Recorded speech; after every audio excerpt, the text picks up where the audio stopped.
se draga el río de la Plata o el Paraná. Nosotros vivimos en una planicie, en toda la pampa húmeda, donde tenemos cursos de aguas muy importantes, por ejemplo, el río Salado, ¿no? No es el desarrollo del dragado en la Argentina, no es solamente eso, sino que es mucho más amplio, con lo cual es muy importante que la Argentina no dependa de empresas extranjeras para hacer el dragado.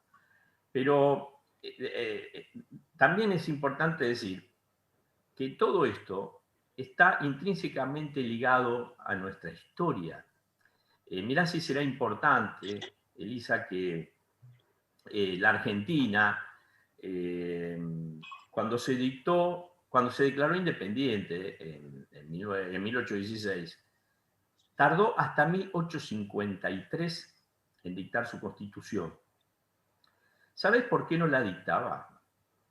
Por los condicionamientos, entre medio pasaron cosas, ¿no? La vuelta, como dijo alguien, pasaron cosas.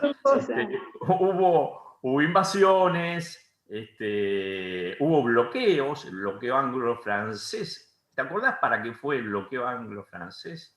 Fue precisamente por esto, para garantizar la libertad de navegación. Entonces, porque para los ingleses o los franceses, ¿qué era lo importante? Poder colocar sus productos y poder extraer la materia prima. ¿Por qué le hicimos la guerra al Paraguay? Está todo intrínsecamente ligado con esta cuestión de la navegación. ¿Y sabes qué?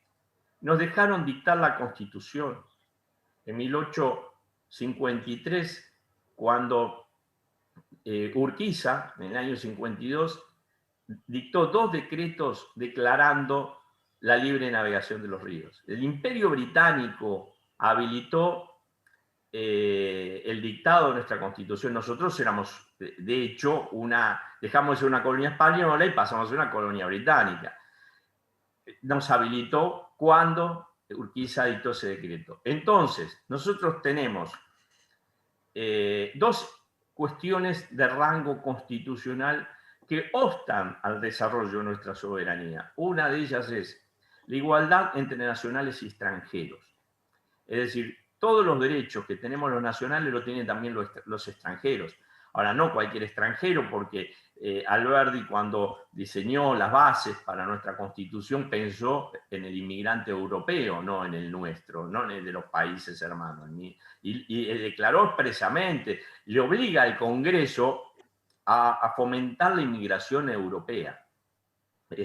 Porque se creía que era, digamos, la civilización. Lo nuestro era la barbarie y la civilización era lo europeo. Entonces le garantizamos, digo por esto que esta comparación que se hace siempre, dice, bueno, nosotros no podemos ir por el Mississippi a navegar, pero ellos sí pueden venir acá y navegar como quieran. Bueno, es por esto, porque nosotros le garantizamos 2 cosas en la Constitución: la igualdad de derechos entre nacionales y extranjeros y la libre navegación de los ríos, que era lo único que le importaba al Imperio Británico en nuestra región. Porque tenemos una larga tradición, además. No te olvides que nos llamamos Río de la Plata porque, o la Ciudad de la Plata porque venía el oro, la plata de Potosí, y muchas veces por contrabando, ¿no? Que el contrabando continúa hoy con la soja. Se depreda, como bien decía Pedro, pero también se evade, se apropian de los cursos de agua. Los ojeros de Paraguay, por ejemplo, se apropiaron del Pilcomayo. En algún momento se secó el río porque se apropiaron del agua. Es decir, la depredación no es solamente de los bosques, y los bosques tienen protección. Realmente, aunque haya una cláusula en la hidrovía para que las provincias del norte se comprometan en respetar el medio ambiente, eso ya está con la ley de bosques. Lo que pasa que lo que ha venido sucediendo durante la pandemia, que ha sido una catástrofe, es que queman los bosques nativos accidentalmente, entre comillas. Entonces ya no hay protección. Si se quemó, ya no es más bosque, atrás viene la máquina y después la soja. Entonces, esto es una tragedia que nos viene sucediendo permanentemente y nos ha sucedido ahora, incluso durante la pandemia. Así que Está todo conectado. Nosotros tenemos que tener un proyecto soberano en la Argentina, de recuperar los resortes del comercio exterior, redistribuir nuestras divisas que se da a través de la actividad agropecuaria. Tenemos que recuperar los puertos, tenemos que tener dragas y tenemos que tener una marina mercante. Tenemos mucho trabajo por hacer en función de recuperar la soberanía que alguna vez tuvimos y que perdimos. Muy bien, bueno. No, coincido. Lo que pasa es que es cierto lo que dice el doctor, la ley de bosque está, pero no se respeta. Los gobernadores no respetan la ley de bosques. La cambian la coloración, habilitan, siempre excusa. Y son Ahí cómplices del negocio. claro. Y son cómplices del negocio. Sí, nadie ha dilapidado más tierra pública que Urtubey, Ángel Rosas o Roberto Romero, por citar algunos, Claro. ¿no es cierto? Así que, y Sansa ahora mismo están habilitando desmonte. Durante toda la pandemia se desmontaron más de 800 hectáreas por día.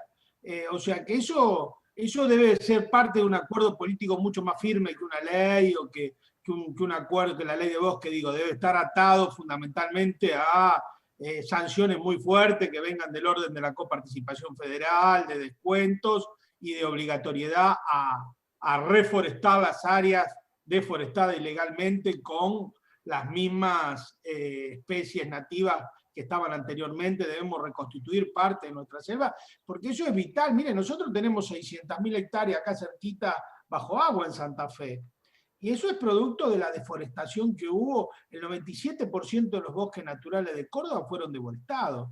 Eso fue lo que dio surgimiento a esas tierras, que antes no valían nada, que eran bosques, y que había una vaca cada tanto, y andaban ordeñando una lechera, y ahí, de repente, los que estaban allí se vieron que eran dueños de tierras que producían soja, que valían millones, y eso es el surgimiento de esa burguesía fascista cordobesa que nos tiene tan mal a traer. Es producto de esa deforestación y de la transformación de soja del suelo cordobés en un suelo sojero por excelencia.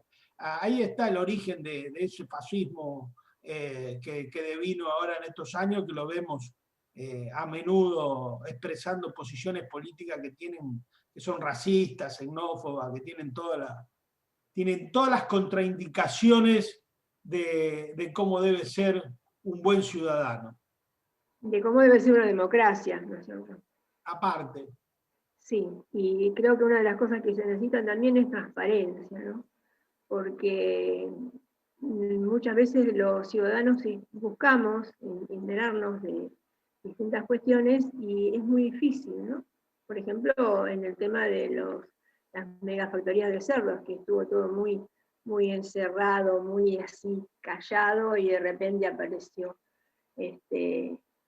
esta noticia de que ya teníamos prácticamente firmado con China. Bueno, pero eso venía del macrismo.